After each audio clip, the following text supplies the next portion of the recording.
검색 요정입니다. 유산균 시장은 작년 기준으로 연간 시장 규모가 한 6,400억 정도 되고요. 건강기능식품 시장에서 두 번째로 큰 규모를 차지합니다. 당연히 이렇게 시장 규모가 크다 보니까 사업자와 제품도 많고요. 경쟁자가 많다는 것은 검색 광고에서는 필연적으로 광고비의 상승을 가져옵니다. 왜냐하면 검색 광고의 클릭당 광고비 자체가 서로 상위에 올라가기 위해서 경쟁 입찰하는 방식으로 결정되기 때문입니다. 최근에 유산균 쪽의 신규 브랜드가 저희 광고주로 들어왔는데요.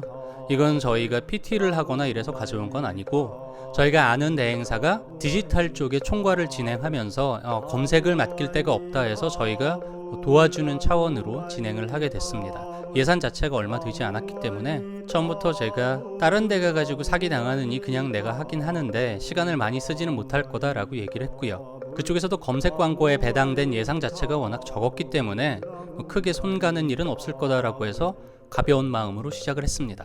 광고 계정을 준비하면서 해당 예산에 맞게 제가 이 정도의 키워드를 운영하면 좋겠다라고 1차적으로 보냅니다. 얼마 후에 광고주에게서 최종 운영 키워드 피드백이 왔는데요. 그때부터 조금 약간 이거 이상하다 싶은 생각이 좀 들더라고요. 일을 하다 보면 이런 행동을 하는 사람들은 이러이러한 특징을 갖고 있다라는 게 있습니다. 일반 생활에서도 마찬가지고 또 제가 직원으로 일을 하는 게 아니라 규모가 작아도 어쨌든 대표로 일을 하고 직접 영업을 하는 입장이기 때문에 훨씬 더 많은 케이스를 보면서 나름의 그런 타입들에 대한 판단 이런 것들을 갖고 있습니다. 이게 선입견이라고 보자면 선입견인데 어쨌거나 일을 하면서 리스크를 최소화하고 걸러낼 것들을 미리 걸러내고 전반적으로 안정성을 높여주는 시간과 경험이 가져다준 지혜 이렇게 생각을 합니다.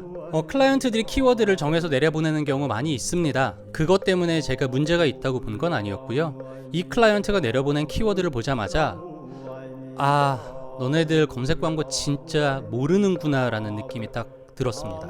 전형적으로 검색 광고를 잘 이해하지 못한 그 매체 특성을 이해하지 못한 사람들이 키워드를 선정할 때 일어나는 오류가 상당히 많았습니다. 여러분들이 만약에 피트니스 클럽을 광고하고 싶다고 했을 때 서초동 헬스장, 논현동 피트니스 클럽 이렇게 검색하는 사람들은 아마 지금 어딘가 등록을 하려고 알아보는 사람들일 겁니다. 하지만 헬스, 건강관리, 헬스장, 데드리프트 이런 것들을 검색하는 사람들은 거의 대부분 내가 지금 액션을 하려는 게 아니라 단지 그 단어 주변에 있는 정보들이 궁금한 겁니다. 헬스장 시장이라던가 데드리프트를 하는 방법이라던가 퍼포먼스 채널인 검색 광고에는 절대로 맞지 않는 키워드들입니다. 게다가 이런 키워드들은 다양한 검색 의도를 가진 사람들이 많이 검색하기 때문에 노출이 많고 클릭도 많고 그에 따라서 광고비 지출도 많습니다. 광고 문구 역시 제가 최초에 제안했던 것에서 수정해서 내려왔는데요. 광고 문구를 작성한 방식도 제가 예상한 것과 크게 다르지 않았습니다. 제가 이 브랜드를 영입한 것을 소개드릴 때 유산균 시장의 신규 브랜드라고 말씀을 드렸습니다. 한마디로 사용자들은 검색 결과 화면에서 이 브랜드 이름만을 봤을 때 이것이 유산균을 파는지 물건을 파는 사이트는 맞는지 다이어트 식단을 파는 건 아닌지 파악할 수가 없게 됩니다. 그런데 이 클라이언트가 저에게 보낸 광고 문구는 본인들의 서비스와 제품에 대한 설명은 하나도 없이 그냥 우리 런칭 프로모션을 하고 쿠폰을 드려요 라는 내용이었습니다. 마지막으로 제가 답답하다고 느꼈던 거는 운영 목표를 CPC로 지정해서 내려왔습니다. 아까 유산균 분야는 굉장히 경쟁이 심하고 이에 따라서 광고 단가도 높다고 말씀을 드렸습니다. 그런데 이 클라이언트는 모든 키워드에 대해서 150원이라는 CPC 제한을 걸었습니다. 네이버 키워드 광고 단가는 70원부터 시작을 하는데요. 150원이라는 건 상당히 낮은 CPC로 볼 수 있습니다. 그럼 왜 적극적으로 어필을 하지 않았냐? 이 일은 제가 직접 클라이언트를 상대하는 게 아닙니다. 중간에 다른 대행사가 있다고 말씀을 드렸죠. 대부분의 경우 이런 경우에는 저희가 갖고 있는 의도와 목소리를 중간에 있는 대행사가 정확히 전달할 수가 없습니다. 그게 대대행 프로세스의 한계입니다. 본인들이 저희들의 일을 100% 이해하지 못하기 때문에 클라이언트한테 전달하는 것도 제한이 되고요. 그 다음에 클라이언트와 그 자리에서 제대로 된 논쟁을 할 수 없다 보니까 이슈 자체를 피하는 경향이 있습니다. 두 번째는 제가 영상 앞부분에서 미리 말씀드렸던 이렇게 행동하는 애들은 이런 성향과 이런 생각을 갖고 있을 것이다 라는 저의 일종의 선입견 때문입니다.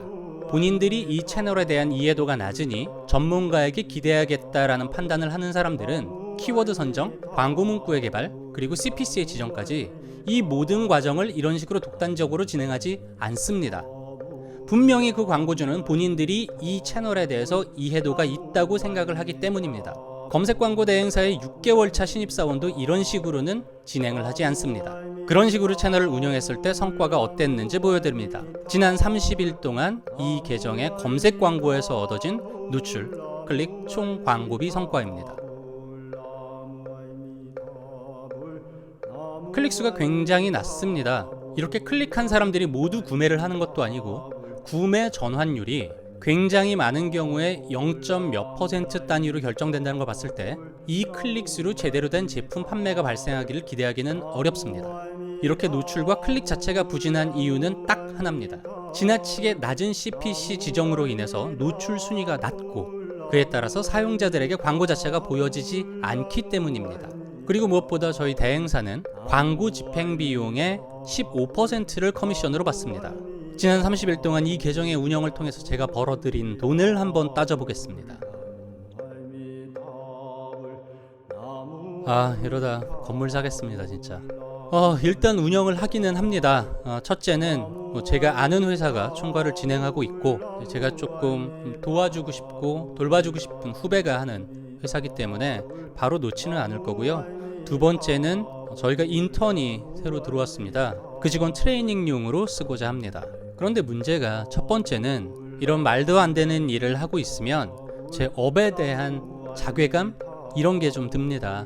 내가 하는 일이 이따위로 진행돼야 되는 일인가 그런 생각이 좀 많이 들고요. 두 번째는 이런 식으로 진행되면 분명히 내부에서는 검색 광고 운영에 대해서 불만이 나오게 되어 있습니다. 이럴 때 어느 누구 하나 저희가 처음부터 전략을 이렇게 짰습니다. 저희가 대행사에 이렇게 운영을 내려보냈습니다. 그리고 거기에 잘못이 있습니다 라고 얘기를 할까요? 결과는 10번의 케이스면 9번은 이렇게 결론 납니다. 대행사를 교체하겠습니다. 이게 너무 눈에 보이고 잘못하는 이들이 본인들의 잘못을 인정하지 않고 저희 쪽의 잘못을 미룬다 라는 발생하지 않았으나 너무 눈에 보이는 그런 상황이 상당히 불쾌합니다. 여러분이라면 이 계정을 어떻게 하시겠습니까? 검색요정이었습니다.